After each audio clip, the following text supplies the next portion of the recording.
तो कहते हैं यहाँ पर स्पीकर पर रखे आप। हाँ हाँ ठीक है। तो यहाँ पर वर्णन कर एवं उपासना के विषय में कहते हैं अमृत बिंदु नहीं 130 हो गया था शायद। हाँ यहाँ से कह दिया जो ये है ना, जो ये वर्णन करते हैं, क्या वर्णन करते हैं, उपेक्षा तीर्थ यात्रा जपादि नाम करोताम पिंडम समुत्सृज्य कर्म रेडी न्याय पते थे। जो ब्रह्म निर्गुण उपासना छोड़ करके तीर्थ जप आदि करते हैं ना, है ना, वो मानो जो तीर्थ जप आदि में जो मन लगाते हैं और निर्गुण की उपासना छोड़ देते हैं, तो मानो हाथ में आए हुए लड्डू को छोड़ करके हाथ को चाटते हैं। हाथ में आए हुए लड्डू को छोड़ करके फेंक करके फिर हाथ को चाटते हैं। अरे मणि को तो फेंक दिया, और कांच की मणि पकड़ करके उसको चिंतामणि मान करके व्यक्ति बैठ जाता है। जो अरे चिंतामणि मणि थी उसको तो छोड़ दिया, फेंक दिया, है ना, उसका आदर नहीं किया, चली गई वो। और जो चिंता उसी आप देखा कि वो मणि तो चली गई, दोबारा फिर साधना की मणि की प्राप्त करने के लिए, तो प्रारब्ध के अनुसार उसको कांच की मणि आ गई। तो कांच की मणि को क्या जाना, उसने चिंतामणि समझ करके घर ले आया और खूब उसकी देखभाल करता रहा, है ना, किंतु उसको उससे सुख प्राप्त नहीं हुआ, है ना।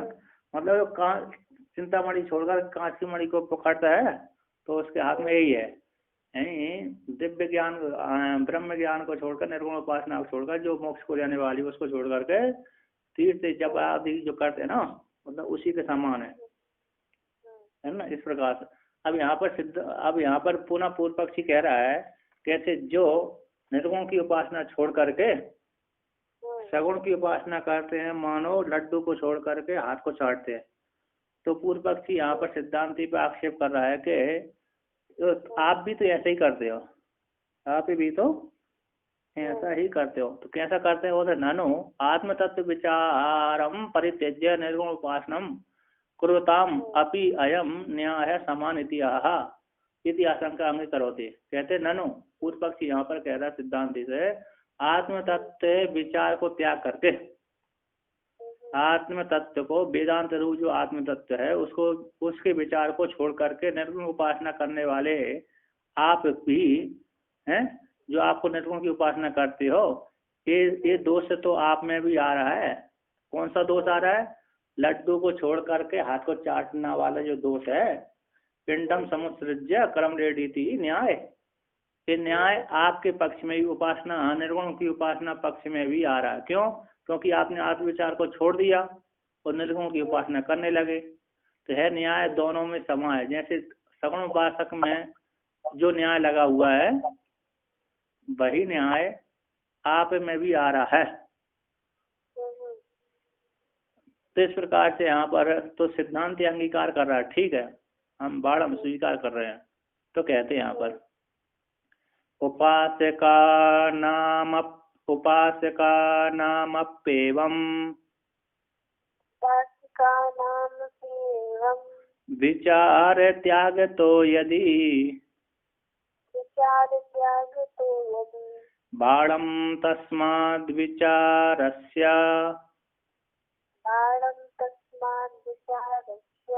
संभवे योग ईरितः। कहते हैं उपासका नाम अपि अयम विचार त्याग तो यदि बाणम। तो कहते हैं जो सगुण की उपासना कर निर्गुण की उपासना को छोड़ करके, अरे जो सगुण की उपासना करते हैं, मानो हाथ में रखे हुए लड्डू को छोड़ करके चाटते हैं, है ना। तो ऐसे ये उनका जो दोष है आप में भी तो आ रहा है। आप निर्गुण उपासना करने वाले आप भी वेदांत रूप जो ज्ञान को छोड़ करके, वेदांत आत्मज्ञान रूप विचार को छोड़ करके आप निर्गुण की उपासना करते हैं, ये दोष तो आप में भी आ रहा है। आपने वेदांत ज्ञान को छोड़ दिया और निर्गुण की उपासना कर रहे हैं, तो हाथ में आए हुए अमृत को छोड़ करके मदिरा का पान कर रहे हैं, ठीक है ना। हाथ में आए हुए अमृत को छोड़ करके निर्गुण की उपासना आदि कर रहे हैं, अर्थात अन्य रसों में आनंद ले रहे हैं, है ना।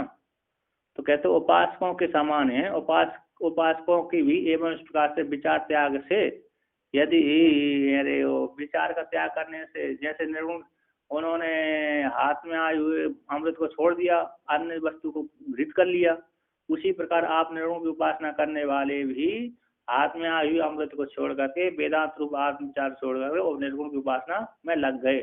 तो ये दोष आप में भी आ रहा है, जैसे सगुण उपासना में जो दोष आया था वही उपासना आप में भी, आप निर्गुण की उपासना करने वालों में भी दोष आ रहा है।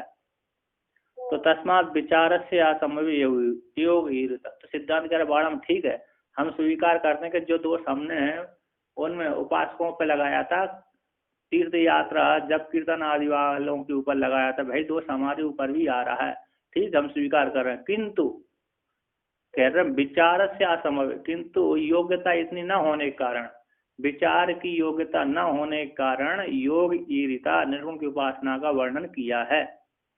हमें सिद्धांत कह रहा है जिसमें जो आत्म तत्व के विचार की योग्यता नहीं है ना, जिसमें आत्म तत्व के विचार की योग्यता नहीं है, ऐसे इसलिए न होने के कारण ही योग यानी निर्गुण की उपासना का उपदेश किया है कि नहीं।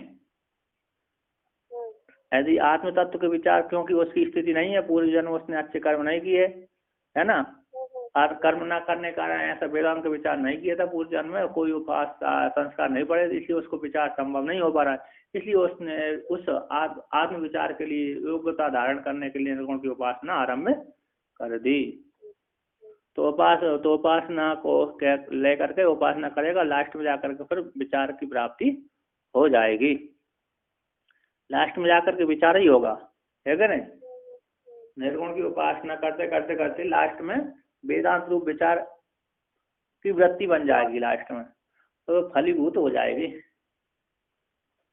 तो आगे कहते हैं तो तरी निर्गुण उपासना कुतः प्रतिपद्यते इति, निर्गुण की उपासना, निर्गुण की जो उपासना है किस प्रकार से प्राप्त होती है, इसी को लेकर कहते हैं तस्मात्, इसी हेतु से विचार का संभव न होने पर योग कहा गया है। कहते यस्मात् उक्त न्याय प्रसंग, जिस प्रकार उक्त न्याय है वो न्याय का जो प्रसक्ति है ना, जिस प्रकार से हमारे ऊपर भी आ रही है, तस्मात् उसी हेतु से, है ना। पूर्व का जो न्याय है ना, उपासकों पे आया वो जो न्याय, वो इन निर्गुण की उपासना करने पर भी प्राप्त हो रहा है, तो तस्मात् उस विचार का, है ना। तो कहते तस्मात् इसी हेतु से उक्त न्याय की प्राप्ति हो जाने से, विचार के संभव न होने पर, विचार का निर्गुण परमात्मा के आत्म तत्व के विचार की प्राप्त संभव न होने पर, योग्यता न होने के कारण योगे उपासनम युक्तम, यानी योग में योग कहा गया है, निर्गुण की उपासना का वर्णन उद्देश्य किया गया है। आत्म तत्व के विचार की योग्यता नहीं है, तो उसको योग्यता बनाने के लिए निर्गुण परमात्मा की उपासना का उद्देश्य किया है।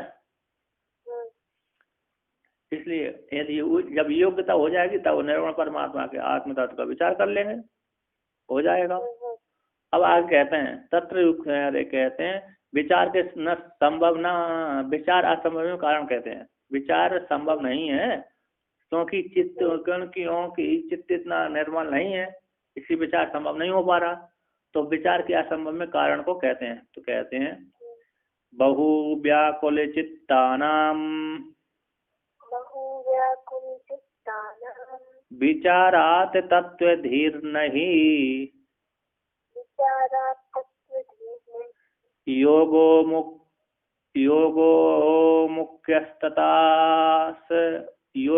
मुख्य से ततस तेषाम धीदर्प से तेन नश्यति। तो कहते हैं बहु व्याकुल चित्तानाम विचारा तत्व धीर नहीं, ये क्योंकि जिस हेतु से बहुत व्याकुल है चित्त जिनका है, बहुत व्याकुल है, बहुत ही चंचल है चित्त जिन साधकों का, ऐसे उन साधकों के आत्म तत्व के विचार से तत्व ज्ञान ब्रह्म ज्ञान की प्राप्ति नहीं होती। भले विचार करें, जिनका चित्त जगत में फंसा हुआ है, फैला हुआ है, जगत रूपी माया जाल में जिनका चित्त फैला हुआ है, ऐसे वो कर्मकांडी अथवा उपासना करने वाले हैं, कर्मकांडी अथवा उपासना करने वाले, सगुण की उपासना करने वाले, ऐसे लोग विचार से आत्म तत्व का विचार करेंगे, हैं, आत्म तत्व का विचार करने से भी उनको तत्व ज्ञान की प्राप्ति नहीं होती। क्यों नहीं होती? क्योंकि उनका चित्त इस कामना में फंसा, उस कामना पर, इस देवता की पूजा करो, उस देवता की पूजा करो, उस देवता की पूजा करो, है ना। तो उस देवता की पूजा करते करते वो चित्त निर्मल, चित्त तो ठीक है पूर्ण बनता है, किंतु एकाग्र नहीं हो पाता। कभी 1 घंटा शिव की पूजा कर दी, कभी 1 घंटा विष्णु की पूजा कर दी, कभी 1 घंटा राम आदि की पूजा कर दी, तो पूजा करते करते तो उनका चित्त तो सब में बढ़ जाता, सारे देवताओं में बढ़ जाता है, एक देवता को नहीं पकड़ पाते। तो कहते हैं इसलिए उनके लिए क्या है, मोह योग मुख्य है, उनके लिए योग साधना मुख्य है, प्रधान है। जिनका व्याकुल चित्त वालों के लिए तो योग ही प्रधान है, मुख्य साधन है। इसलिए तेसाम, उन योग से, योग करेंगे तो तेसाम, उन साधकों का, बहुत व्याकुल चित्त होने वाले तेसाम बहु व्याकुल चित्त वालों का है, तेसाम बहु व्याकुल चित्तानाम विचारा तत्व धीर नहीं, योगो मुक्त साधना साधन तथा धीर दर्पस्तेन धी दर्पस्तेन नश्यति। कहते हैं तेसा उन बहुत व्याकुल है चित्त जिन लोगों का, ऐसे उन लोगों के विचार से तत्व ज्ञान नहीं होता, इसलिए उनके लिए प्रधान साधन कौन है, योग है और निर्गुण की उपासना है। तो निर्गुण की उपासना से उनका अंतःकरण जो चित्त है, व्याकुल चित्त है, निर्मल हो जाएगा, व्याकुल से रहित हो जाएगा, है ना। उनकी वो उपासना करने से उनका जो चित्त है शांत हो जाएगा, और धी में जो विक्षेप थे, धी दर्प है घमंड, दर्प बोलते घमंड है, धी में जो दोष है, बुद्धि में जो दोष है, विक्षेप कथाय आदि, अस्मिता राग द्वेष अभिनिवेश है, अस्मिता राग द्वेष अभिनिवेश है, पंच क्लेश आदि होते हैं, चित्त के 5 विक्षेप होते हैं ना, अविद्या, अस्मिता, राग द्वेष अभिनिवेश है, ये 5 मल है, विक्षेप है। ये जो धी के दोष हैं, धी दर्प आदि हैं, दोष हैं, उन दोषों के उस योग रूप साधन के द्वारा, तेन उस योग रूप साधन के द्वारा और निर्गुण की उपासना के द्वारा वो धी के जो दर्प है, अस्मिता राग द्वेष अभिनिवेश आदि जो चित्त के विकार हैं वो नष्ट हो जाएंगे। जब नष्ट हो जाएंगे तो पुनः क्या हो जाएगा, उसको आत्म तत्व की प्राप्ति हो जाएगी। तो कहते हैं टीकाकार यहाँ पर कहते हैं, यतो विचारो न संभवती अतः योगो कर्तव्य, जिस प्रकार से उन तेसा उन बहुव्याकुल चित्त वालों का योग विचार से, आत्म तत्व के विचार से तत्व ज्ञान नहीं होता, इसलिए विचार संभव न होने कारण, है ना, विचार भी करेंगे तो ज्ञान नहीं होगा। अब तो विचार करने की तो इच्छा भी नहीं होती है, विचार करने की इच्छा नहीं होती कि मैं त्याग करके, अरे सबका त्याग करके, अहंकार का त्याग करके कैसे चिंतन करूं। मन में तो कर्ता भोक्तापन का भाव बैठा हुआ है, तो कर्ता भोक्ता मन का भाव बैठे होने कारण उनको विचार की इच्छा भी नहीं होती, तो विचार किया तो फिर मन भी नहीं लगता, है ना। या तो इसलिए बहुत व्याकुल चित्त होने के कारण उनका विचार संभव नहीं है, तो इसलिए उनको योग करना चाहिए। योग वो मुख्य प्रधान साधन है, उनका है योग ही प्रधान साधन उनके लिए। तो मुख्य में कारण धी दर्प है, क्योंकि उनके धी में बुद्धि चित्त है ना, विक्षिप्त है, विक्षेप आदि दोष से युक्त है उनका, है ना। धी दर्प का अर्थ किया बुद्धि प्रमाद है, क्या किया, बुद्धि का प्रमाद है, आता तो बुद्धि में प्रमाद बैठा हुआ तो धारण नहीं कर सकती बुद्धि, एकाग्र किया ही नहीं चित्त को, अंतःकरण को, तो बुद्धि धारण कैसे करेगी।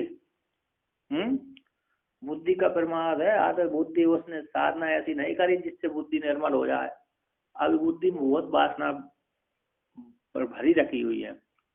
तेन उस योग के द्वारा क्या हो जाएगा, तेन योग तो धी दर्पो नश्यति अतो मुख्य, इसी उस योग के द्वारा, निर्गुण उपासना के द्वारा, जिस हेतु से धी दर्प, जो धी घमंड है, धी का दर्प है, धी का बुद्धि का जो दोष है वो बुद्धि के दोष, अंतःकरण के दोष, चित्त के दोष नष्ट हो जाएंगे।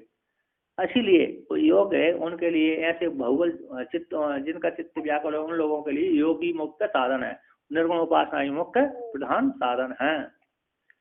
अब आगे कहते हैं, अब ये तो चित्त, जिनका चित्त जगत में फैला हुआ उनके लिए तो योग प्रधान है। अब जिनका चित्त जगत में नहीं, पहले निर्मल हो गया, पूर्व में उन्होंने साधना करी है तो साधना करते करते योग अवस्था, उस अवस्था में पहुंच गए, अतः उनका चित्त शांत हो गया। या तो जिन लोगों ने पहले से ही यार साधना करी, पूर्व के जन्मों में साधना करी थी, इसलिए उनका चित्त अभी समाप्त हो, निर्मल नहीं मतलब विक्षिप्त नहीं हुआ, अथवा जन्म से लेकर के साधना कर रहे थे तो करते करते अब उनकी अब विक्षिप्त से उनका जो वो चित्त है ना, चित्त विक्षिप्त से रहित हो गया। अब उनके विषय में लेकर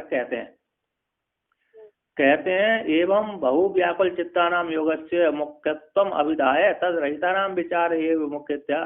कहते बहुत बहु व्याकुल चित्त वालों का तो योग ही मुख्य साधन है। ऐसा कह करके जो बहु व्याकुल चित्त से रहते हैं ऐसे उन साधकों का तो विचार ही मुख्य साधन है ना। तो कहते हैं अव्याकुल धियाम मोह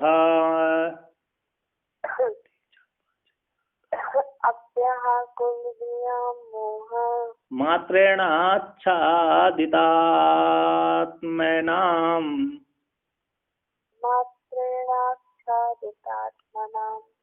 सांख्य नामः विचारः स्यान् मुख्यो झटिति सिद्धिदः। कहते हैं अब अव्याकुल धियाम आच्छादित आत्मनाम, बोलते हैं मोह मात्र के द्वारा, अज्ञान मात्र के द्वारा आच्छादित हो गए है जिनका स्वरूप है, मुख्य जो स्वरूप है उनका आच्छादित हो गया किसके, मोह मात्र रूप हेतु अज्ञान के द्वारा है। मोह मात्र अज्ञान के द्वारा, अविद्या के द्वारा आच्छादित हो गया है जिन साधकों का स्वरूप है।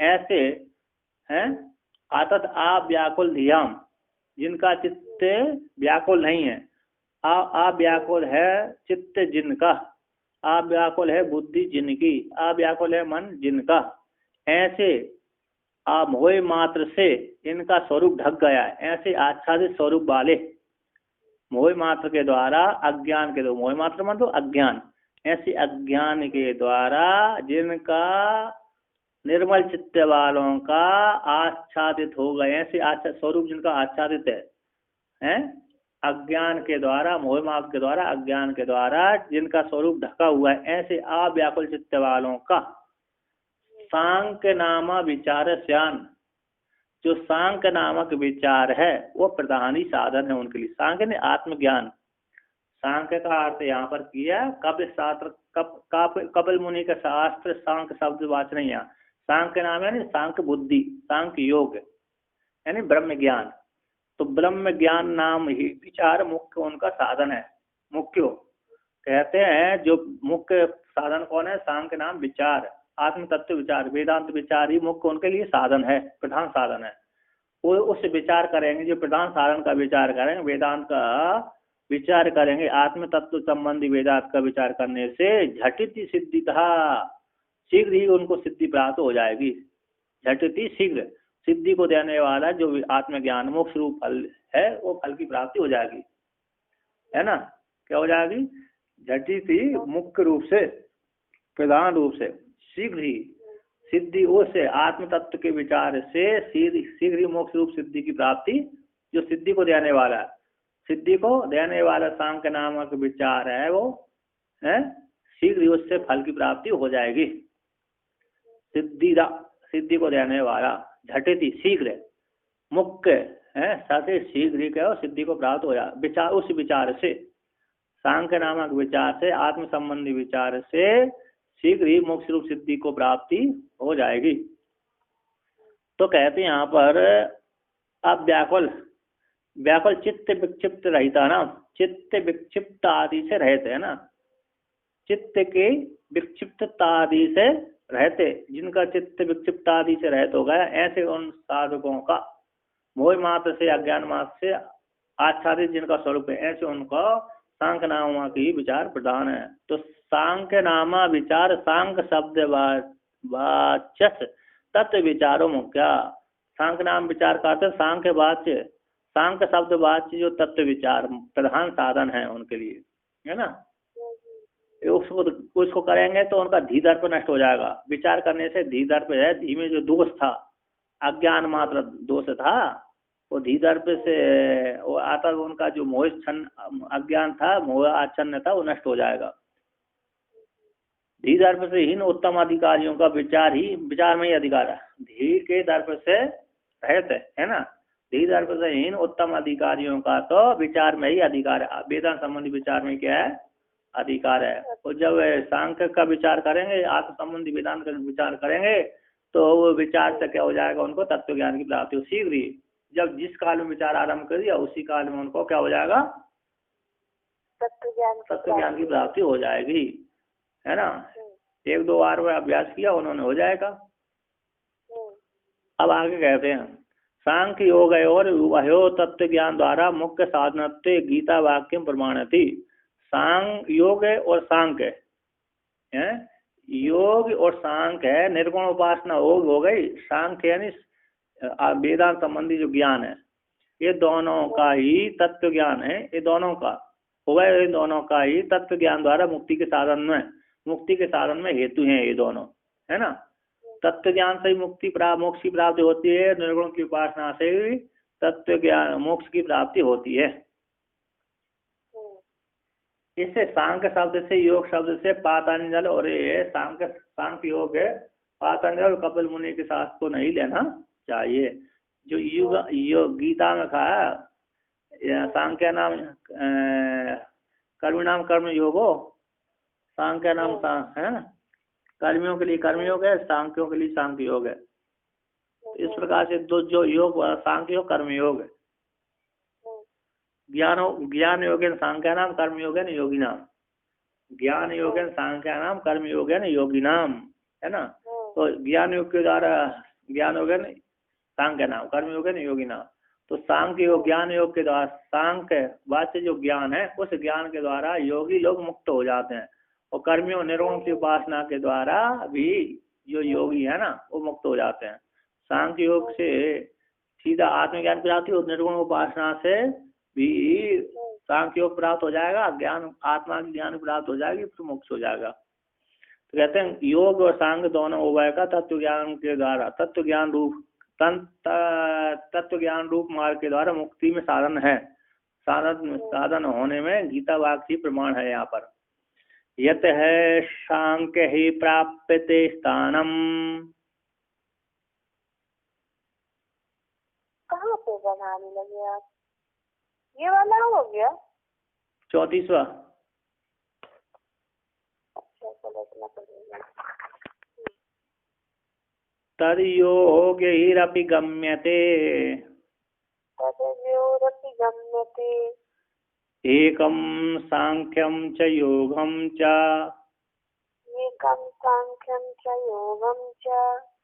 यः पश्यति स पश्यति।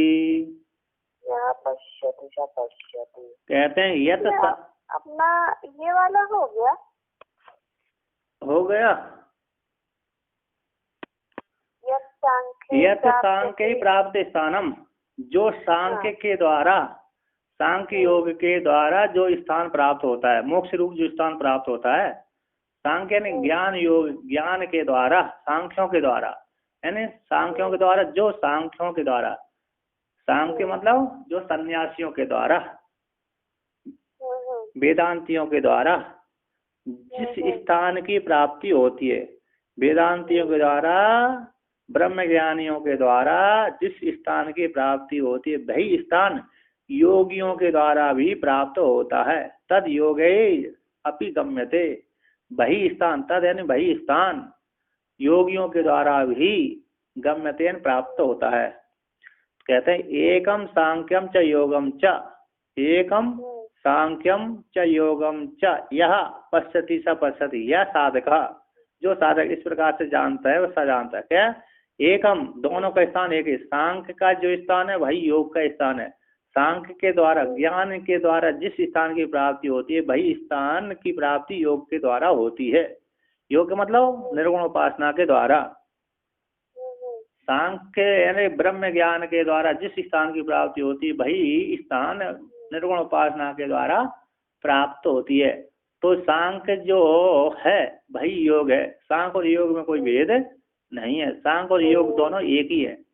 निर्गुण की उपासना और ब्रह्म ज्ञान दोनों एक ही है, भिन्न भिन्न नहीं है, अलग अलग नहीं है। तो दोनों सांख्य को और योग को जो कोई भी एक करके जानते हैं, दोनों एक ही हैं, एक ही स्थान की प्राप्ति कराने वाले हैं, ब्रह्म रूप स्थान को प्राप्त कराने वाले हैं, वो दोनों एक ही हैं, भिन्नता नहीं है। या जो इस साधक इस प्रकार से जानते हैं, सब जानता है, सब पश्यति, वही यथार्थ रूप से जानता है। अच्छी प्रकार से कहते हैं यह मुमुक्षु, टीकाकार कहते हैं यह सांख्यम च योगम च फलता एकम पश्यति स शास्त्र अर्थम सम्यक पश्यति इत्यर्थ। यह जो मुमुक्षु है सांख्य और योग को फल रूप से एक ही मानता है। जो सांख्य फल रूप से जिस स्थान की प्राप्ति कराता है वही योग भी फल रूप से वही उसी स्थान को प्राप्त कराता है। कहते हैं फल रूप से कौन? एक सांख्य का फल क्या है? मोक्ष है। वही फल क्या है? योग का ही है। मोक्ष भी उसी का ही फल है। सांख्य के द्वारा मोक्ष रूप फल की प्राप्ति होती है, योग के द्वारा भी मोक्ष रूप फल की प्राप्ति होती है। तो फल रूप से तो दोनों एक ही है। फल रूप से तो दोनों फल रूप से एकम पश्यति, एक ही है। मोक्ष रूप एक फल की प्राप्ति होती है। इस प्रकार से जो जानता है, जो साधक इस प्रकार से जानता है, एकम पश्यति, एक रूप से देखता है। फल रूप से तो मोक्ष रूप एक को ही देखता है। फल रूप से क्या देखता है? मोक्ष रूप एक फल को ही पश्यति देखता है, जानता है। सब है शास्त्रीय अर्थ को सम्यक रूप से देख लेता है, जान लेता है। यहाँ पर कहते हैं दूसरा ये भी है कि यहाँ पर जो मुमुक्षु है सांख्य नामक कपिल शास्त्र को योग शब्द से पातन शास्त्र को, है ना। कहते हैं जो मुमुक्षु है, जो मुमुक्षु यहाँ पर कहते हैं जो मुमुक्षु सांख्य शब्द से सांख्य नामक जो कपिल शास्त्र है उसको, और योग शब्द से पातंजल शास्त्र को, दोनों का एक है। तुम पदार्थ शोधन में है, तुम पदार्थ शोधन में हेतु है। तो तत्र वहीं पर चित्तवृत्ति रोधन से तत्मस्यादि महावाक्य के प्रतिबंध के निगमन द्वारा, तत्मस्यादि महावाक्य के द्वारा प्रतिबंध के निगमन द्वारा, तत्मसी महावाक्य आदि महावाक्य से उत्पन्न जो ज्ञान है, तो तत्मस्य आदि वाक्य के प्रतिबंधन के निगमन द्वारा ब्रह्मात्म एक बोध के उदय फल की प्राप्ति हो जाती है। आज कपिल मुनि के कपिल शास्त्र के द्वारा और पातंजल शास्त्र के द्वारा भी तुम पदार्थ के शोधन में हेतु है ना। तुम पदार्थ के शोधन में तो पातंजल योग दर्शन तो मन को एकाग्र करने में विशेष जोर देता है, चित्तवृत्ति को रोकने में विशेष जोर देता है। जब जिसकी चित्तवृत्ति रुक जाती है ना, फिर वो बहुत वेदांत के विचार में क्या हो जाता है, उत्तम अधिकारी बन जाता है। अब जिसकी चित्तवृत्ति का निरोध हुआ ही नहीं है तो क्या हुआ, उसको क्या हो, वेदांत ज्ञान की फलभूत की प्राप्ति नहीं होती। तो कहते हैं चित्तवृत्ति के द्वारा सांख्य शास्त्र और कपिल शास्त्र दोनों का एक है, जो दोनों ये शास्त्र है एक है। तुम पदार्थ के शोधन में हेतु होने पर तत्र वहीं पर चित्तवृत्ति के रोधन से तत्व आदि महावाक्य के प्रतिबंध के निगमन द्वारा ब्रह्मात्म बोध के फल की उदय रूप फल की प्राप्ति हो जाती है। ब्रह्मात्म जो बोध है ऐसे बोध के उदय रूप फलक की प्राप्ति हो जाती है। फिर बोध हो जाएगा तत्व आदि महावाक्य से। बोध किससे होगा? उन शास्त्रों से चित्त की शुद्धि हो जाएगी। चित्त की शुद्धि से फिर तत्व से आदि महावाक्य प्रतिबंध के निगमन हो जाएगा। फिर वहां से तत्व से आदि महावाक्य से ज्ञान हो जाएगा। ज्ञान के द्वारा मोक्ष रूप फल की प्राप्ति हो जाएगी। ब्रह्मात्म जो बोध है वो बोध का उदय रूप फल की प्राप्ति हो जाती तत्व से आदि महावाक्यों के माध्यम से, अर्थात योग साधना आदि के द्वारा भी प्राप्ति हो जाती है। अब यहाँ पर श्रुति प्रमाण देते हैं। क्या कहते हैं? न केवलम गीता वाक्यम किंतु तन मूलभूत श्रुतिरपि इति श्रुतिर अपि अस्तित्व, केवल गीता वाक्य प्रमाण नहीं कि सांख्य ज्ञान और योग मतलब निर्गुण की उपासना, ये प्रमाण है। ये गीता वाक्य अकेला उदाहरण प्रमाण नहीं है, किंतु गीता की जो मूलभूत श्रुति है, गीता की जो मूलभूत श्रुति है, वो श्रुति भी इसमें प्रमाण है कि सांख्य के द्वारा और योग के द्वारा, है सांख्य यानी ज्ञान के द्वारा, योग निर्गुण की उपासना के द्वारा, असंख्य समाधि आदि के द्वारा मोक्ष की प्राप्ति होती है ना। दोनों से मोक्ष की प्राप्ति, निर्गुण परमात्मा की प्राप्ति, मोक्ष की प्राप्ति होती है। ये दोनों इसमें श्रुति भी प्रमाण है। तो कहते हैं तत्कारणम सांख्य योगा, तत्कारणम सांख्य योगा, धिगम्यमिति ही श्रुति, धिगम्यमिति ही श्रुति, यस्तु श्रुतेर्विरुद्धः सः, यस्तु श्रुतेर्विरुद्धः सः, आभासः सांख्ययोगयोः, आभासः सांख्ययोगयोः। कहते हैं तत्कारणम सांख्य योग अधिगम्यम इति ही श्रुति, है ना। तत्कारणम, तत्कारणम सांख्य योग अधिगम्यम ज्ञाता देवम मुच्यते सर्वपास ही। ये श्वेता की श्रुति है। क्या बोलते हैं? ये श्रुति श्वेता की वाक्य है। ये श्रुति कहती है तत्कारणम, साक्षात मोक्ष का कारण कौन है? ब्रह्म ज्ञान। सांख्य योग अधिगम्य, सांख्य योग के द्वारा अधिगम्य जो ज्ञान है वही साक्षात मोक्ष की प्राप्ति में हेतु बनता है, कारण बनता है। सांख्य और योग आत्मज्ञान और निर्गुण उपासना के द्वारा उत्पन्न होने वाला जो ज्ञान है, अधिगम्य ज्ञान, ब्रह्म ज्ञान। सांख्य यानी ब्रह्म ज्ञान के द्वारा, सांख्य के द्वारा और योग के द्वारा, आत्मा के विचार के द्वारा और निर्गुण की उपासना के द्वारा अधिगम्य जो प्राप्त हो गया ज्ञान, वो वह ज्ञान ही उस साक्षात मोक्ष का हेतु है ना। साक्षात तत्व ज्ञान कारणम, किसका कारण है? मोक्ष का कारण है। ये श्रुति इसमें प्रमाण है। कहती है यत जो वह साक्षात कारण है, कौन? सांख्य योग। सांख्य योग के द्वारा प्राप्त जो ज्ञान है, वह ज्ञान ही उस निर्विशेष मोक्ष रूप फल को प्राप्ति में हेतु बनता है, प्रधान रूप से। ही शुद्ध कहते हैं उस ज्ञान को जान करके, हैं कहते हैं तत्व जान करके, देव उस देव को जान करके, ब्रह्म स्वरूप को जान करके, देव को जान करके, देवम ज्ञाता मुच्यते सर्वपास ही, उस देव को जान करके सांख्य योग के द्वारा प्राप्त ज्ञान ही साक्षात मोक्ष में हेतु बनता है। ऐसे मोक्ष का हेतु जो देव है, मोक्ष का हेतु जो ज्ञान है, ऐसे ज्ञान को, देव को, निर्विशेष परमात्मा को जान करके प्राणी सर्वपासी मुच्यते साधका, संपूर्ण पासों से मुक्त हो जाता है वो साधक है। देव रूप परमात्मा को जान करके संपूर्ण पासों से मुक्त हो जाता है। जितने पास के बंधन थे वो सारे बंधनों को तोड़ करके पक्षी उड़ जाता है ना। जैसे पिंजरा को तोड़ करके पक्षी उड़ जाते, उसी प्रकार ये साधक भी उस आत्मज्ञान के द्वारा सारे बंधनों को तोड़ करके ब्रह्म में लीन हो जाता है। कहते यस्तु श्रुति विरुद्ध सावास सांख्य योग है। किंतु जो सांख्य शब्द और योग शब्द आए हैं, ये सांख्य शब्द कोई कपिल शास्त्र और योग शब्द से पातंजल शास्त्र न गृहीत कर लें। ये तो सांख्य शास्त्र, उनको भी सांख्य शास्त्र कहते हैं और उनको योग शास्त्र कहते हैं। पातंजल मुनि के द्वारा लिखे हुए शास्त्र को योग शास्त्र कहते हैं और कपिल मुनि के द्वारा लिखे हुए शास्त्र को सांख्य शास्त्र कहते हैं।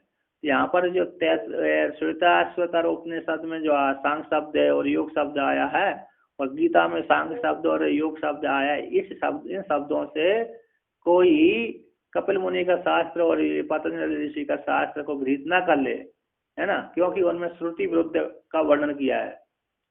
उनमें जो मत है ना, मत है श्रुति के विरुद्ध का वर्णन होने से, इसी वो सांख्य शास्त्र और योग शास्त्र न होकर के आवास मात्र है, बाध्यता आभासन बाध्यता अर्थात अप्रमाणित है, प्रमाणित नहीं है। कुछ साधना करने के लिए तो प्रमाण है, किंतु आत्मरूप ज्ञान को प्राप्त करने में प्रमाण नहीं है, क्योंकि पातंजल ऋषि वाले और सांख्य वाले आत्मा को क्या मानते हैं, कर्ता भोक्ता भोक्ता मान लेते हैं, है ना। क्या मान लेते हैं, भोक्ता मान लेते हैं। कपिल मुनि ये तो जीव को भोक्ता मानते हैं, कर्ता प्रकृति है और भोक्ता चेतन है उनका। और इन्होंने कपिल देव जी ने हाँ जो अपनी माता देवमूर्ति को सांख्य का ज्ञान दिया था, हाँ तो उसमें जीव और ईश्वर का ज्ञान दिया था। हाँ, जीव और ब्रह्म का ज्ञान दिया था कि जीव और ईश्वर का दिया था। उसमें जो शास्त्र है ना, वहां पर तो वो देवभूति को जो ज्ञान दिया ईश्वर को, जीव को तो ज्ञान, जीव ही पुरुष है, जीव और ईश्वर भिन्न भिन्न नहीं है, एक ही है। उनका जो जीव है वही ईश्वर है, वही पुरुष है। सांख्य में ये लोग एक जीव, एक मतलब ईश्वर या ब्रह्म और कई जीव मानते हैं। हाँ, सांख्य में मतलब सांख्य में तो कपिल देव जी ने देवभूति माता को ये बताया कि मतलब तुम ये देह नहीं है, तुम आत्मा हो। क्या मतलब जो सांख्य बताए थे कपिल देव जी ने माता को, तो उनको तो ये बताए थे कि तुम ये देह नहीं हो, तुम मतलब आत्मा हो। लेकिन ब्रह्म तक कहाँ पहुँचाया है उनने। हाँ, तो उन्होंने ब्रह्म को ही, वो ब्रह्म है, ईश्वर है, जीव एक ही है उनका। उनके मत का सिद्धांत ये है, कपिल मुनि का मत का सिद्धांत का जीव बहुत, पुरुष बहुत तुम, ये उनकी कार्य सूत्र है, कारिका है। पुरुष बहुत है और असंग है।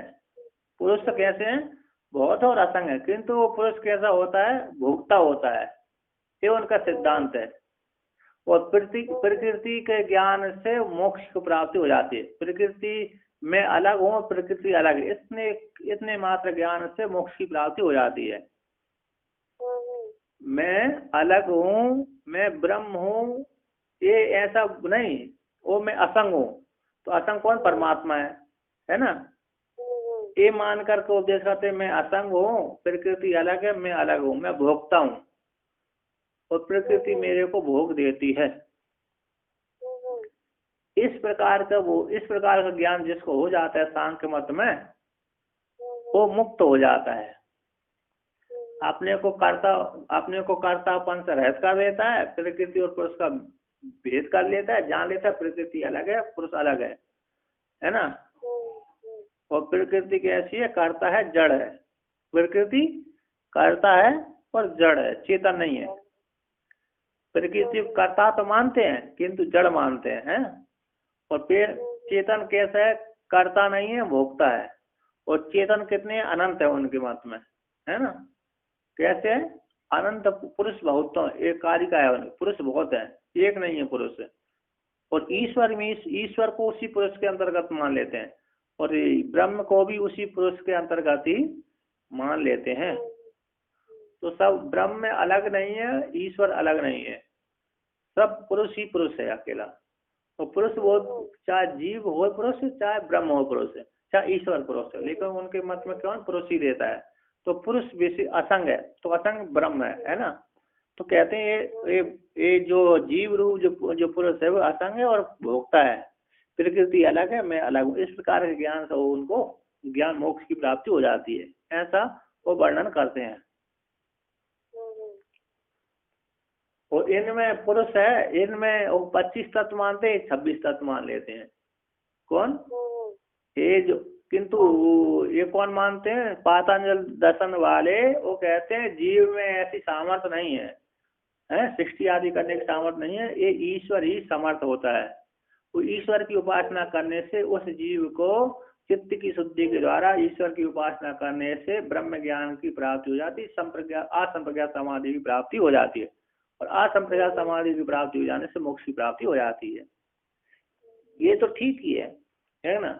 असंप्रज्ञात समाधि में जाता है तो साधक है ना, ज्ञान तो हो ही जाता है, जैसे अभी वर्णन किया था। असंप्रज्ञात समाधि में जब जाएगा तो वो चित्त की वृत्ति को रोकेगा, है ना। वेदांत का थोड़ा विचार करेगा, आश्रम का समाधि करने थोड़ा अभ्यास करेगा, तो आश्रम का समाधि में जाकर के उसको क्या हो जाए, प्राप्त हो जाएगा, निर्विकल्प ब्रह्म की अनुभूति हो जाएगी। ध्यान से बैठते हैं तो मतलब एकदम से निर्विकल्प हो जाना तो संभव नहीं होता। थोड़े बहुत समय ऐसा निकलता होगा बीच में 2-10 सेकंड, जब कोई निर्विकल्प हो जाता होगा। तो जैसे विचार तो कोई ना कोई आता ही है, तो उस जगह पे बैठ के ब्रह्म विचार करना चाहिए। हाँ, किसमें? जैसे ध्यान से बैठते हैं तो एकदम से तो मन शांत हो ही जाता है, कुछ ना कुछ तो चलता ही रहता है। तो वहाँ पे जो विचार चलता रहता है मन में, वो क्या करना चाहिए, ब्रह्म का चिंतन करना चाहिए। हाँ, विचार जब भी बनाओ आत्मा के चिंतन में असंग हूँ, कूटस्थ हूँ, निर्विकल्प हूँ, मेरे में वृत्ति नहीं है, मैं वृत्तिमान नहीं हूँ, मैं इन वृत्तियों का भी साक्षी हूँ, मेरे में कुछ भी कर्ता भोक्तापन आदि नहीं है, मेरे में कर्ता भोक्तापन कुछ भी नहीं है, मैं निर्विशेष कूटस्थ असंग स्वरूप हूँ, ब्रह्म हूँ, अयम आत्मा ब्रह्म है, प्रज्ञानम ब्रह्म है, चेतन स्वरूप है, सबका साक्षी हूँ, दृढ़ मात्र हूँ, नेति नेति के द्वारा मेरे स्वरूप को मैं जानता हूँ, है ना। इस प्रकार से भावना करना चाहिए। निषेध मुख से भावना करना चाहिए। कैसे? निषेध मुख से दो विधि है, निषेध मुख और विधि मुख है। विधि मुख से तो मैं ही स्त्री हूँ, मैं ही पुरुष हूँ, मैं ही नपुंसक हूँ, मैं ही बूढ़ा हूँ, मैं ही बालक हूँ, मैं ही जवान हूँ, मैं ही पृथ्वी हूँ, मैं ही पंचभूत हूँ, मैं ही जो जितने भी प्राणी दिख रहे हैं वो मैं ही हूँ, मेरे अलावा कोई दूसरा है नहीं, मैं ही सारे सब में गया हुआ हूँ, ऐसी कोई सी जगह नहीं रही जो मैं ना गया हूँ, सारे ब्रह्मांड में मैं फैला हुआ हूँ। इस प्रकार से विधि मुख हो गई। निषेध मुख से, अब निषेध मुख से करना है तो हमको निषेध मुख से मुख्य श्रेष्ठ होता है।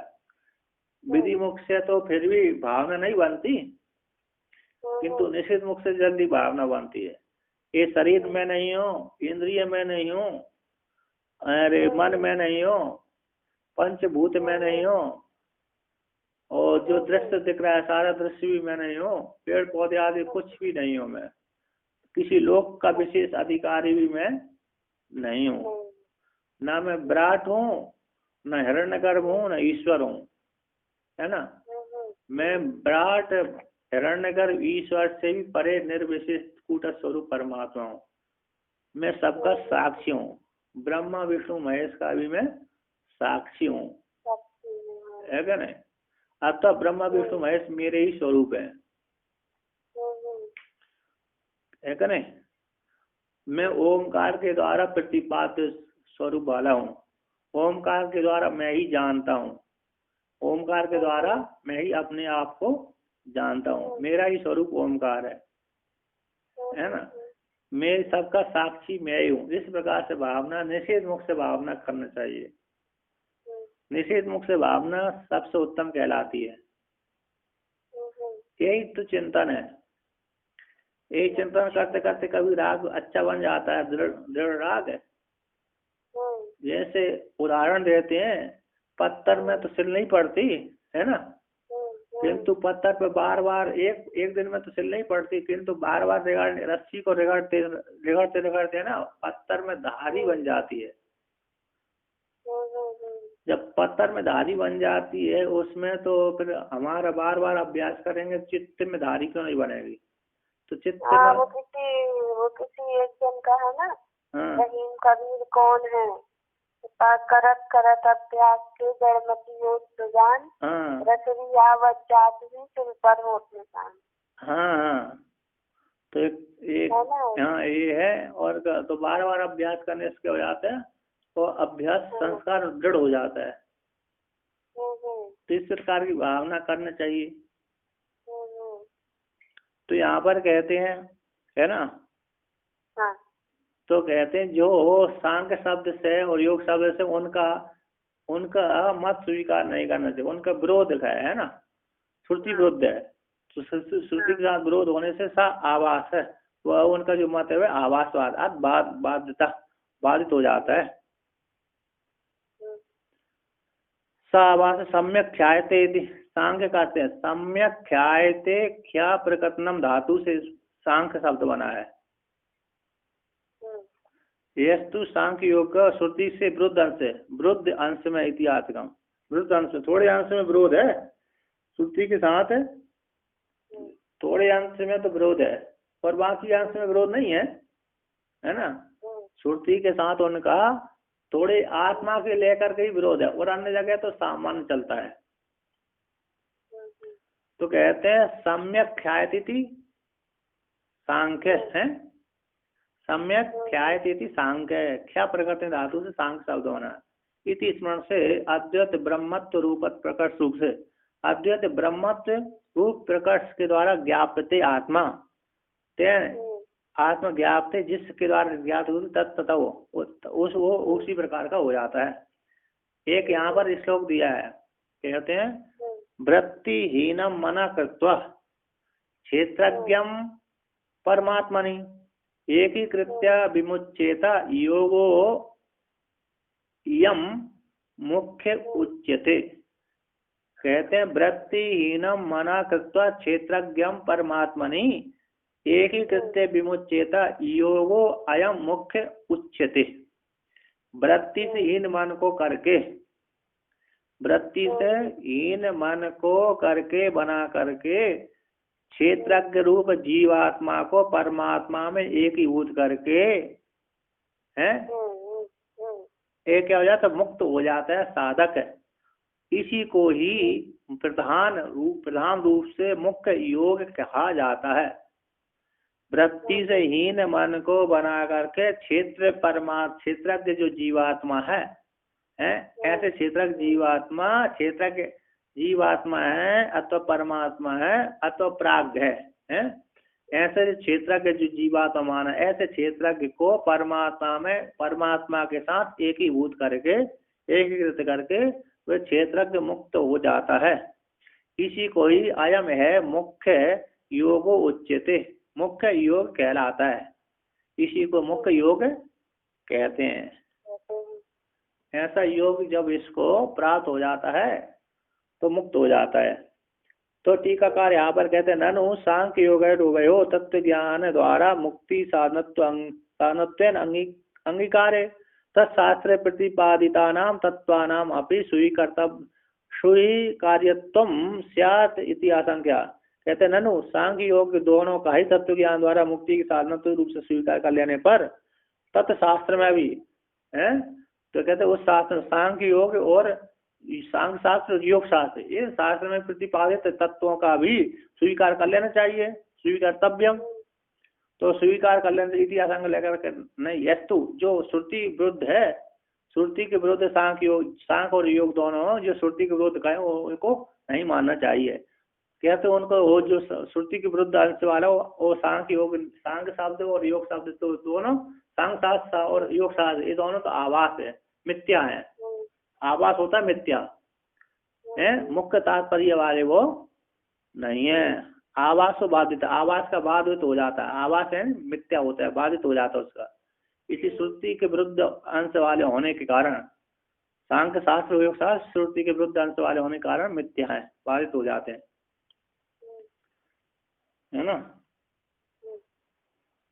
सांख्य योग अधिगम्यम ज्ञान उपास है ना, सांख्य योग अधिगम्यम ज्ञान उपासनाभ्याम प्राप्तव्यम ज्ञानम यद विद्यते तन मोक्षस्य कारणम इति। सांख्य योग अधिगम्य, सांख्य योग के द्वारा प्राप्त अधिगम्य जो ज्ञान है, ज्ञान उपासना के द्वारा, सांख्य योग अधिगम्य कहते हैं ज्ञान उपासना के द्वारा प्राप्तव्यम जो ज्ञान है, प्राप्त करने योग्य जो ज्ञान है वह ज्ञान यद विद्यते जिससे प्राप्त हो जाता है, यहाँ पर विद्यमान हो जाता है ना, यद विद्यते तन मोक्षस्य वह मोक्ष का कारण है। ज्ञान और उपासना के द्वारा प्राप्त होने के योग्य जो ज्ञान है, यद विद्यते जिस ज्ञान की प्राप्ति हो, विद्यते जो प्राप्त हो जाता है यद विद्यते जो प्राप्त तन वह मोक्ष का कारण कहलाता है। जिसमें विद्यते यद जिसमें विद्यमान रहता है तद वह जिसमें जिस साधक में ज्ञान उत्कृष्ट हो जाते वह मोक्ष का वृत्ति ज्ञान के द्वारा उस मोक्ष का हेतु वह जो ज्ञान प्राप्त है जो ज्ञान है वह ज्ञान मोक्ष का कारण होता है। सांग और योग के द्वारा प्राप्त होने वाला जो योग है प्राप्त करने ज्ञान है वह ज्ञान जो ज्ञान है विद्यमान जो ज्ञान है ऐसे उस ज्ञान वही ज्ञान ही मोक्ष का हेतु बनता है।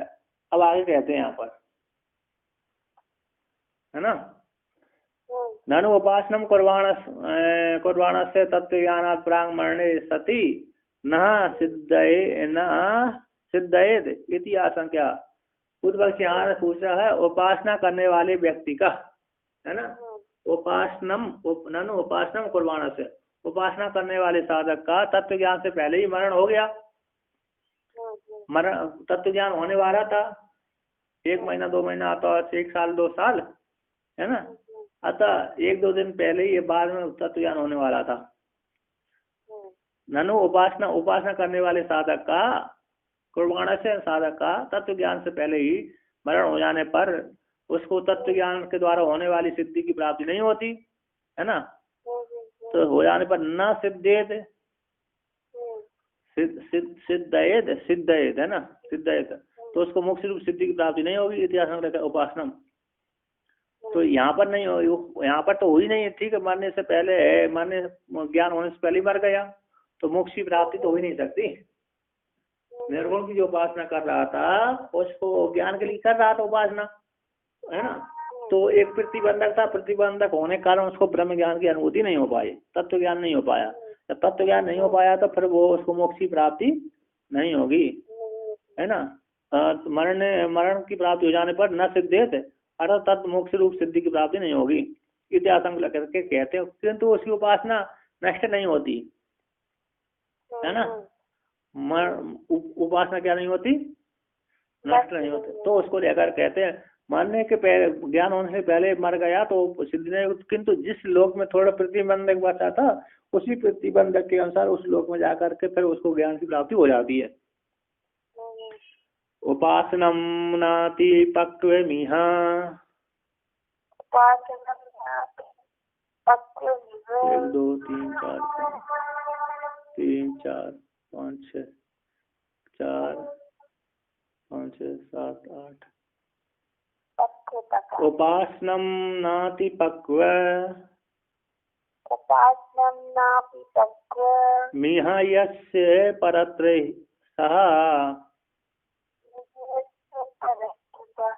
मरणे ब्रह्म लोके वा तत्त्वं विज्ञाय मुच्यते। कहते उपासना करने वाले साधक का है जो उपासना कर रहा है वह उपासना न अति पक्वम या अस्मिन शरीर में रहते रहते इसी लोक में रहते रहते उसकी उपासना करने वाले साधक की उपासना फल की उन्मुखी भूत नहीं हो पाई अतः पक नहीं पाई। न अति पक्वम अत्यंत लास्ट वृत्ति वाली नहीं हो पाई थी पक नहीं पाई थी। ऐसे जिस साधक की इसी लोक में इसी शरीर में रहते रहते जो अति पाक नहीं हो पाई अतः फल की उन्मुखी भूत नहीं हो पाई थी है ना फल नहीं दे पाई अतः मोक्ष रूप सिद्धि वाला फल की अनुभूति मोक्ष रूप फल की अनुभूति उसको नहीं हो पाई अतः ज्ञान नहीं हो पाया। तो ज्ञान न होने पर कहते हैं जिस साधक की उपासना निर्गुण उपासना न पकने के कारण ज्ञान नहीं हो पाया और पकने से पहले ही जब ज्ञान नहीं हो पाया मर गया है तो जो साधक में मर गया साधक परलोक में जाकर के मोक्ष की प्राप्ति हो जाएगी। अतः अगले जन्म में प्राप्त हो गई इस जन्म में उसकी मोक्ष की प्राप्ति नहीं हुई अगले शरीर की प्राप्ति हो जाएगी है ना अगले शरीर में जाकर के वो उसको मोक्ष की प्राप्ति हो जाएगी। अथवा कहते हैं मरने ब्रह्मलोके वा परत्र दूसरे लोकों में अतः मरते समय उसको एक प्रतिबंधक जागृत रह गया था मरने से पहले मतलब ज्ञान होने से पहले मरण के काल में उसको एक वासना जागृत हो गई थी वो वासना नहीं कट पाई। कौन सी वासना उसको वासना ये रही थी कि मैं ब्रह्मलोक में जा करके भोग होऊंगा है ब्रह्मलोक देखना चाहता हूँ, ब्रह्मलोक देखना चाहता हूँ। अतः ब्रह्मलोक जाकर के मोक्ष की प्राप्ति होगी।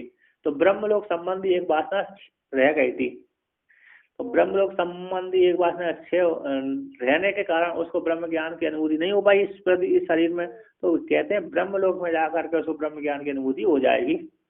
कहते मरण काल में उसको प्रतिबंधक नष्ट न होने के कारण ब्रह्मलोक संबंधी वासना रहने के कारण ब्रह्मलोक में प्राप्त हो जाने पर ब्रह्मलोक में जाकर के वहां पर तत्व, ब्रह्मलोक में जैसे ही गया और ब्रह्मा जी सभा में गया, ब्रह्मा जी सभा में जाकर के उसको क्या हो जाएगा, वहां पर ब्रह्मा जी सभा में जाकर के तत्व को प्राप्त होकर, तत्व को जानकर मोक्ष को प्राप्त हो जाएगा। ब्रह्म मरण काल में ब्रह्मलोक संबंधी एक प्रतिबंधक के रहने पर ब्रह्मलोक की मरने के अनंतर विचार आता ओमकार की साधना के प्रभाव से, वेदांत के विचार के प्रभाव से, वेदांत के विचार के प्रभाव से आर्य और किसके ओमकार की साधना के प्रभाव से वहां पर ब्रह्मलोक में जाकर के तत्व को जान करके मोक्ष को प्राप्त हो जाएगा। अतः उसकी उपासना नष्ट नहीं होगी। या तो ब्रह्मलोक संबंधी वासना नहीं थी, कोई दूसरी लोक संबंधी वासना नहीं थी, तो वहां पर जाकर के उसको मोक्ष प्राप्त हो जाएगी। अथवा अगले शरीर में आएगा, है ना, अगले शरीर में आकर के मोक्ष की प्राप्ति हो जाएगी। ऐसे जो निर्गुण की उपासना करने वाले हैं ना, उनको फिर ज्यादा जन्म लेने की जरूरत नहीं पड़ती, उनको मोक्ष की प्राप्ति हो जाती है। अब आगे कहते हैं मरण अवसरे ज्ञानात मुक्ति लावे प्रमाणम है। कहते मरण के अवसर में, मरण काल में, है ना, मरण काल में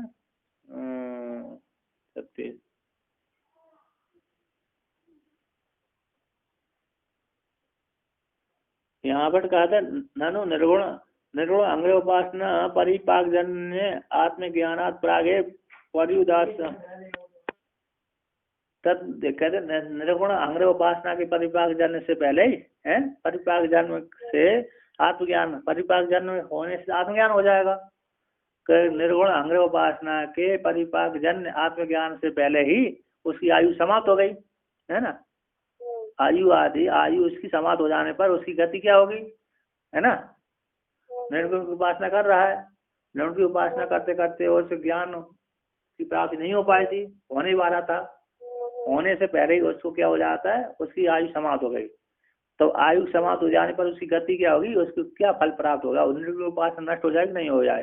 कहते निर्गुण की उपासना न पकने के कारण, है ना, उपासना आदि पाक नहीं हो पाई, तो ऐसे वो साधक का तो परत परलोक में जाकर ज्ञान की प्राप्त हो जाए। अथवा मरने के अनंतर जो एक प्रतिबंधक रह जाता है ब्रह्मलोक संबंधी, ब्रह्मलोक में जाकर के, है ना, तत्व वहां पर तत्व को जान करके मुक्त हो जाएगा।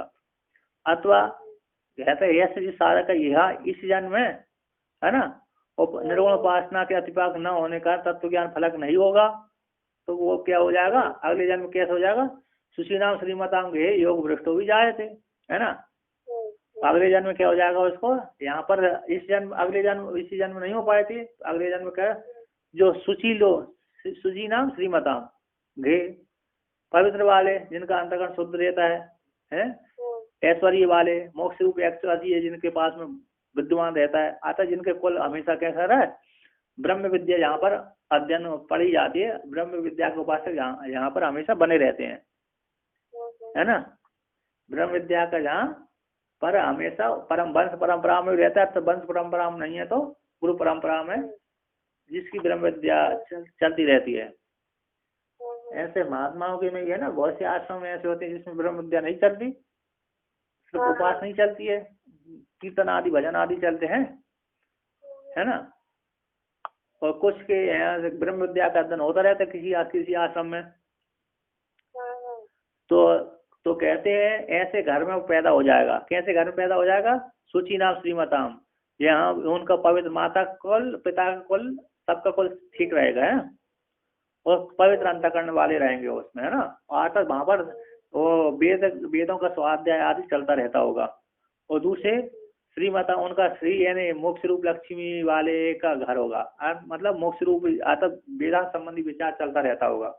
ऐसे घर में जन्म हो जाएगा, ऐसे घर में उसका जन्म लेगा जो योग भ्रष्ट हो, है ना। अथवा सामान्य व्यक्ति के घर में जन्म ले लेगा, सामान्य व्यक्ति के घर में जन्म लेकर के भी ले लेगा, वो तो विकल्प है। सामान्य व्यक्ति घर में जन्म लेकर के फिर ऐसे आश्रम में पहुंच जाएगा जहाँ पर वेदांत संबंधी विचार होता रहता है, और जहाँ पर वेदांत संबंधी विचार नहीं हो पाता ऐसे वहाँ पर पहुंच जाएगा, वहाँ से फिर हट करके दूसरे आश्रम में चला जाएगा।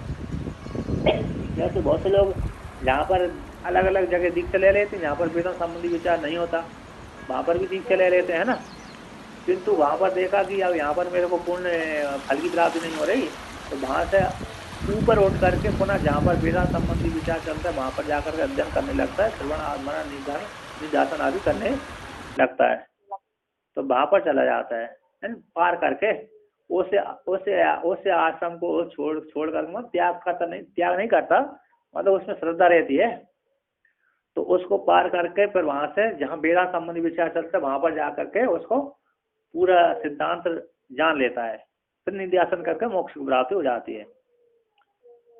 अथवा यहाँ पर कहते हैं इत्यादि, इसमें परत्र जन्मांतर में दूसरे जन्मों में तत्व को जानकर मुक्त हो जाते हैं पाक हो जाने पर, अथवा मरण काल में ब्रह्मलोक एक वासना के अवशेष रहने पर, मरण काल में ब्रह्मलोक संबंधी वासना एक के अवशेष रहने पर तो ब्रह्मलोक में जाकर तत्व को जानकर मुक्त हो जाएगा है।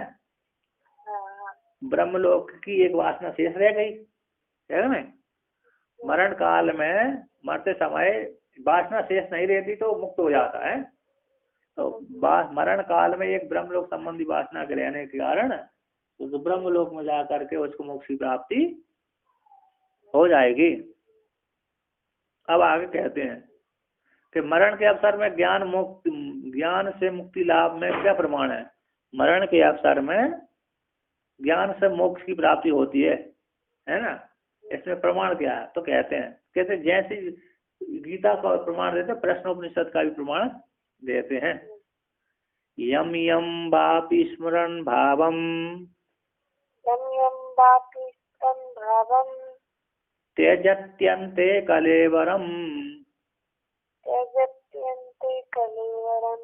तम तमेवैति यच्चित्तस्य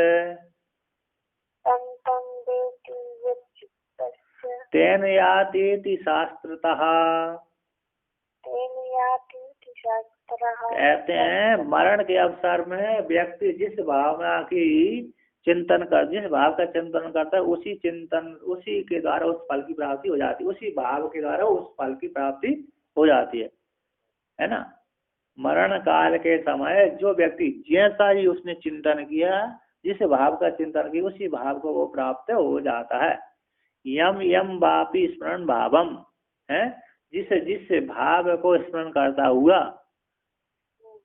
त्यजति अंत्य कलेवरम अंत्यकाल में अंत्य यानी यमलोक संबंधी जाति समय आयु की क्षीण होते अनंतर शून्य होने के काल में, जिस काल में मरने वाला है, अंतिम समय जिस काल में उसके प्राण निकलने वाले हैं, उसी काल में जिस भाव को स्मरण करता हुआ कलेवर शरीर को त्याग करता है, कलेवर में शरीर को त्याग करता है, तो कहते तम एव एति, जिस इस भाव को स्मरण करके शरीर को छोड़ा था उसी भाव को प्राप्त हो जाता है। ये गीता का प्रमाण है ना, गीता वाक्य है। अब कहते हैं प्रश्नोपनिषद का प्रमाण देते हैं 3:10 का, प्रश्नोपनिषद के 3:10 का प्रमाण यहाँ पर देते हैं। यच्चित्तस्तेन यातीति इति शास्त्रतः, तो यहाँ पर कहते हैं यच्चित्तस्य तेन ऐसा प्राणम आयति प्राणस्तेजसा युक्ता सह आत्मना यथा संकल्पितम लोकम नयति इति कर्म इति एक श्लोक है, श्रुति है। तो यहाँ पर कहते हैं जो है यच्चित्तस्य, जैसा उसने संकल्प किया है, जैसे उसने संकल्प किया है, तेन उसी संकल्प के द्वारा ही जिस साधक ने यह चित्त, जैसा संकल्प, जिस साधक का जो संकल्प है जिस मरने वाले व्यक्ति का जो संकल्प है या चित्त जो संकल्प है, तेन उसी संकल्प के द्वारा, उसी भाव के द्वारा, तेन उसी भाव के द्वारा ऐसा है जीव, जीवात्मा प्राणम आयति, प्राण वहां से गमन करता है। प्राणम सारी इंद्रियें प्राण के साथ एकीभूत हो जाती है। आतत प्राण कैसे हो जाता है? उस प्राण के साथ जब मरते समय जीव का सारे प्राण एक ही इंद्रियों से युक्त होकर के एक प्राण के आश्रय वाली सारी इंद्रियां हो जाती हैं, है ना। एक प्राण के आश्रय रूप से सारी इंद्रिय हो जाती हैं। तो कहते हैं जब मरने के समय आता है तो प्राण, जब प्राण है वो प्राण उदान वृत्ति के द्वारा, उत्क्रमण वृत्ति के द्वारा, प्राण उत्क्रमण वृत्ति के द्वारा तेज से संयुक्त हो, प्राण उदान वृत्ति से युक्त होकर के, उदान वृत्ति से युक्त होकर के सह आत्मा के साथ है प्राण पूर्यष्टक रूप से। अकेला प्राण उत्क्रमण नहीं करता। प्राण यदि चेतन जीवात्मा नहीं जाएगा, चिदाभास जीवात्मा नहीं जाएगा तो अकेला प्राण गमन नहीं कर सकता, है ना। अकेला प्राण गमन नहीं कर सकता। जीवात्मा भोगने वाला ना जाए, है, जीवात्मा भोगने वाला न जाए, जिसने जीवात्मा धर्म माना है ऐसा भोगने वाला न जाए तो स्वतंत्र जो पुलियष्टक जो प्राण है वो अकेला उत्क्रमण नहीं कर सकता।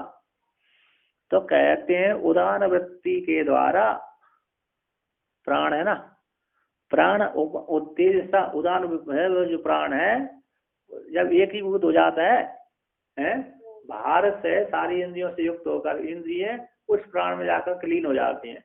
तब सारे व्यक्ति कहने लगते इसके प्राण निकलने वाले हैं। सारे जो परिवार वाले हैं वो क्या करते हैं, देखो मर गया, ये ऊपर जाने वाला है। तो सारे व्यक्ति उसको देख करके घेर करके बैठ जाते हैं, देख करके घेर करके बैठ जाते हैं, फिर रोने लगते हैं उसके सामने। हैं क्या करने लगते हैं? रोने लगते हैं। वो तो भीतर भीतर देख रहा है कि ये तो मेरे को मार रहे हैं। वो मरने वाला व्यक्ति देखता है सारे लोग मेरे को घेर करके बैठ गए, मैं जिंदा हूँ, जिंदा होने के बाद भी मेरे को देख करके रो रहे हैं, मेरे चारों ओर बैठ गए, मेरे को मारना चाहते हैं, है ना। उसको ऐसा धीरे अंदर एक ज्ञान होता रहता है, किंतु बोल नहीं पाता वो, है बोल नहीं पाता। फिर कहते हैं जब प्राण इंद्रियों से सारी इंद्रिय प्राण के साथ एक ही भूत हो जाती हैं, इसके पश्चात प्राण उच्छायसी उत्क्रमण करने की इच्छा करता है ना, वहां से निकलने की इच्छा करता है। कहते जो प्राण है वह तेज से युक्त होकर के उदान वृत्ति से युक्त होकर के युक्त होता हुआ इंद्रियों के साथ उदान वृत्ति से युक्त होता हुआ आत्मा के साथ, है ना, आत्मा ने जीवात्मा के साथ युक्त होता हुआ प्राण उदान वृत्ति से सहकृत आत्मा से युक्त होता आत्मा के साथ साथ वह प्राण उत्क्रमण करता है, पूर्यष्टक रूप से जाता है। प्राण उदान वृत्ति से युक्त होकर के प्राण से युक्त सहकृत आत्मा से सहकृत वह उदान वृत्ति से तेज है नहीं उदान वृत्ति के द्वारा, है ना, तेज प्रदान होकर के तेज है नहीं तेज प्रदान रूप से प्राण पुर्यष्टक आदि वाहक शरीर पुर्यष्टक आदि नामों की संज्ञा को धारण करता हुआ वहां से उत्क्रमण करने की इच्छा करता है। तो प्राण सारे प्राणी उसको रोकते, वो उदान वृत्ति से आत्मा से युक्त होकर के उदान वृत्ति के साथ मिल करके पुर्यष्टक रूप से वो जीव गमन करता है। कहाँ गमन करता है? बोलता है जहाँ जैसा उसको यथा संकल्पितम लोकम नयति थी, है ना, जैसा उसका संकल्प था, जिस प्रकार की उसने की वासना थी, उस जीव की जिस प्रकार की वासना, जैसा उसने चित्त संकल्प किया, उसी संकल्प के द्वारा उसी लोक को, उसी वासना को, उसी लोक को जाता है ना। वह जीव मुख्य प्राण वृत्ति से युक्त होकर के वह है ना, जो साधक है कि नहीं, या जो चित्त ऐसा उसका जो मरने वाले व्यक्ति का उत्क्रमण करने वाले व्यक्ति का जो चित्त संकल्प है, उसी संकल्प के द्वारा ऐसा जीव प्राणम मुख्य प्राण वृत्ति से युक्त होकर के प्राण वृत्ति को प्राप्त हो, मुख्य प्राण वृत्ति हो गया, पुर्यष्टक रूप से हो गया, प्राप्त हो गया, इंद्रियों से युक्त हो गया, सारी इंद्रियां प्राण रूप हो जाती हैं। इसके बजाय वह प्राण है उदान वृत्ति से युक्त होता हुआ है, उदान वृत्ति से युक्त होता हो भूत स्वामी के साथ, प्राण है तेज उदान वृत्ति से युक्त होता हुआ आत्मना स्वामी के भोक्ता के साथ यहाँ से पूर्याष्टक रूप से गमन करता है, आतिवाहक शरीर रूप से गमन करता है। तो यह तो संकल्प जिस प्रकार का उसका संकल्प होता है, संकल्पित लोक को चला जाता है, संकल्पित लोक को चला जाता है। और पुराणों के अनुसार तो उसको विमान में बिठा करके ले जाते हैं। क्या करते हैं, जैसा संकल्प था उसको उसी लोक को चला जाता है। इस प्रकार से वर्णन करते हैं। मुच्यते मुक्त हो जाता है, जैसा उसका संकल्प था। आता निर्गुण की उपासना कर रहा था, तो निर्गुण की उपासना करते करते करते उसकी वासना ब्रह्मलोक की रही थी, तो सीधा ब्रह्मलोक में मरने के पश्चात सीधा ब्रह्मलोक में जाकर के उसको ज्ञान हो जाता। और ज्ञान होने के पश्चात वो फिर जीवन मुक्ति अवस्था में रह करके वहीं पर भोग भोगता है। इसके पश्चात ब्रह्मा जी के साथ जाकर के महाप्रलय में विधेय केवल की प्राप्ति हो जाती है। ज्ञान होने के बाद जीवन मुक्ति अवस्था आती है, शरीर छोड़ने के पश्चात विधेय केवल की प्राप्ति हो जाती है, केवल मोक्ष की प्राप्ति हो जाती है। इसमें इतना ही अकेला मुक्त तो हो ही गया है, मोक्ष तो उसको ब्रह्म ज्ञान होते ही मोक्ष की प्राप्ति हो गई, किंतु प्रारब्ध भोगने के लिए वो शरीर बचा रहता है थोड़ा, क्योंकि उसको उसके जीवन मुक्त अवस्था उसकी फिर विधेय केवल के लिए जब प्रारब्ध समाप्त हो गया, शरीर छूट गया, विधेय केवल की प्राप्ति हो जाती है। और जीवन मुक्त तो जिस काल में ज्ञान होगा उसी काल से जीवन मुक्त चालू हो जाता है, आरंभ हो जाता है। इस प्रकार से वर्णन किया है। आगे चलें कुछ।